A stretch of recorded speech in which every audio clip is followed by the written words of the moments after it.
Well, hey folks, how you doing? Hope you're well. Welcome to another video here on my YouTube channel. It is Wednesday evening, I think it's the 1st of July. But hey, another month.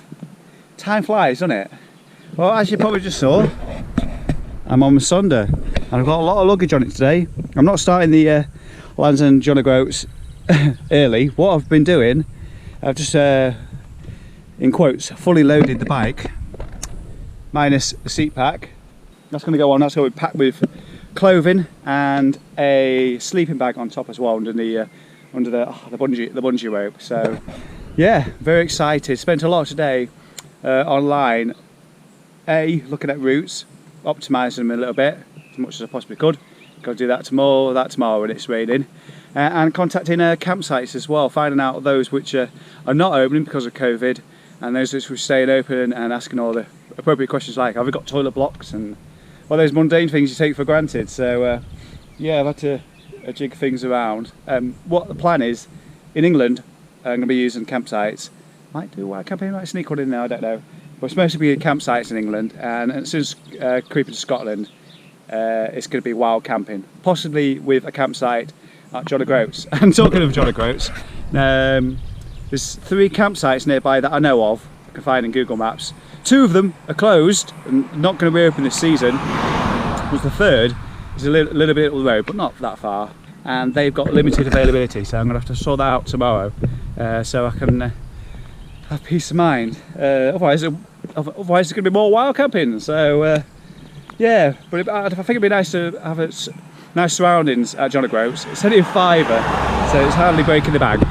For those of you who might be new to the channel, this is my bike, the Sonder Calibri TI, which I purchased from Outkit back in March this year.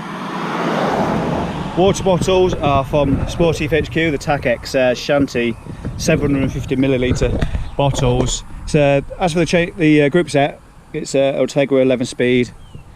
It's a titanium bike, so it's nice and lightweight. It comes with a nice long warranty on it. I think it's 10 years. What else? I've got some race blade mudguards, front, back and front. The obligatory Audax UK sticker on there as well. I don't talk about Audax too much on my channel. I certainly haven't this year at all. But what Audax is it's a long distance cycling organisation, puts on events throughout the year, and they're all, generally upwards of 200 kilometre rides, and you get a brevet card, which is a card, and you go around and you get it stamped along the routes and stop at places, and it's just a great social organisation for people who want to ride long distances and things like that. So hopefully in better times I'll be able to talk a little bit more about that, but that's sort of an overview of what Audax is. So back to the bike. Top tube bag, got this one here. There's going to be loads of goodies in there, food, things I can munch on the road. And here's a whole mixture of stuff, including the rain jacket on top there, inner tubes, not what sure what else is in there. I've just packed loads of stuff off. Some of it's dummy stuff, some of it's going to move around and things like that. I'm going to have I'm just waiting for it to come, I'm going to have a grip on here so I can put a bike pump along there. So I don't have to hold it in my back pocket, because it's quite a beefy one. I'm not sure what brand it is, but it's got one of these long tubes on it, so you can get a good purchase.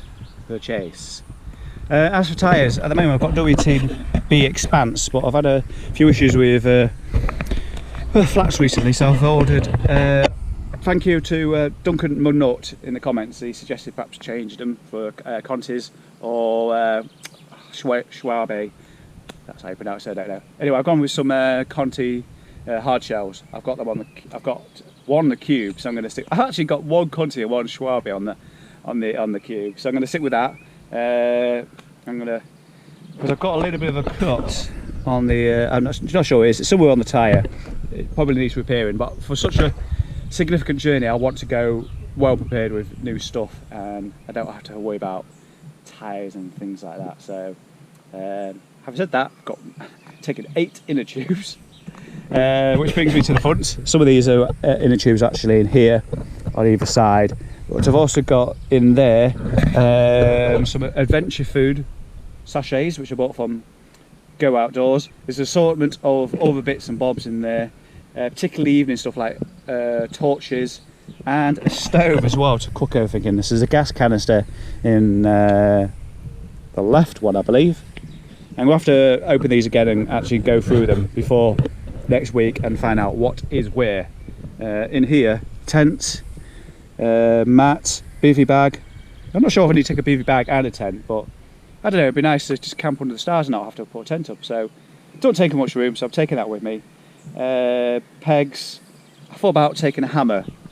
Then I thought, well, perhaps I just, if there's other people at the campsite, just ask them for, you know, or just grab a rock or something like that to knock the pegs in if the ground's hard. Of course, there's loads of repair stuff for the bike as well, usual things, nutrition and things like that. So hopefully I've got plenty of stuff with me. Power banks, you name it, I'm taking it with me. So you might be thinking, okay, well the ride's next week, why are you out tonight with all this on it? Basically, it's not just to show off what I'm going to be taking, but I need to practice riding me all the way on the bike as well, because as you can imagine, when it comes to steering, with all this thing in the way of the stem, the amount of your turning circles reduced drastically, so weight distribution and things like that. So basically it's just to get myself used to it. So I'm going to probably, when the weather picks up, I'll be going out on multiple rides over the next few days. Only short ones, or perhaps some long ones as well. I don't know, to see how I feel, and just see how I feel on the bike and feel comfortable with it. I don't be jumping on it next week and last minute wobbling all over the place and panicking and things like that. So that's what this ride tonight is. Anyway, sky's getting black. It's supposed to be raining this evening, so I've only got perhaps an hour left before that arrives. Luckily for me this evening, it's nice and dry, barely any wind. Hopefully that's what LEJOG is going to turn out to be. I've looked at the forecast for next week, and at least for Lincolnshire, it looks like the sun's coming out. But the actual ride I'm going to be doing, the route I'm taking, it's going to take about 3 weeks. All I need to know is, well, what I'd like to know is that at least for the first few days, it's going to be nice weather. And to be honest, we've had that much rain in the last week and a bit, and wind. Hopefully the weather gods will be nice to me. Another ride out of Epworth towards the bottom hill there, which makes me think I should probably go out for a test ride on some hills at some point. Yes, there are hills in Lincolnshire, as I make it my mission to let viewers of my channel know there are hills in Lincolnshire. The Lincolnshire Wolds or the Ancombe Valley being the two most prominent areas where you can find hills in the county. I think there is some around Grantham as well. I don't know what they call those hills around there.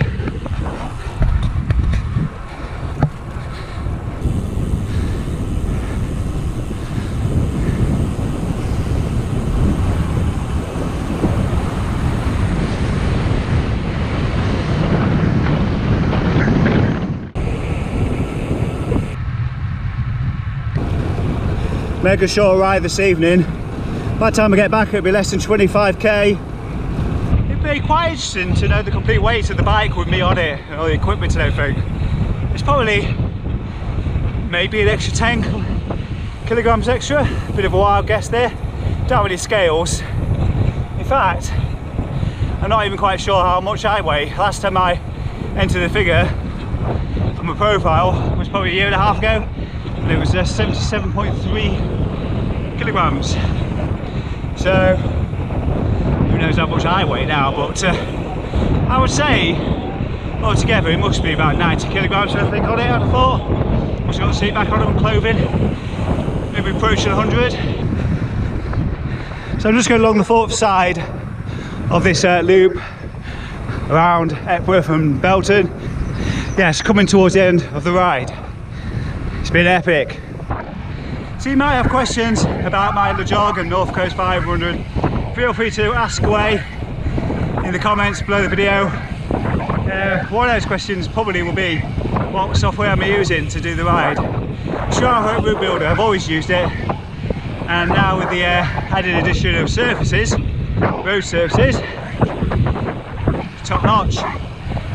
I've also, a bit of a note to self here, the North Coast 500 is a route on ride with GPS, which I've got the app on my phone, but it'd be also useful to have the route stored on the Wahoo as well. What I plan to do, this is the note to self bit, is find somebody else's activity on Strava, and I know exactly who to choose. Mark Beaumont.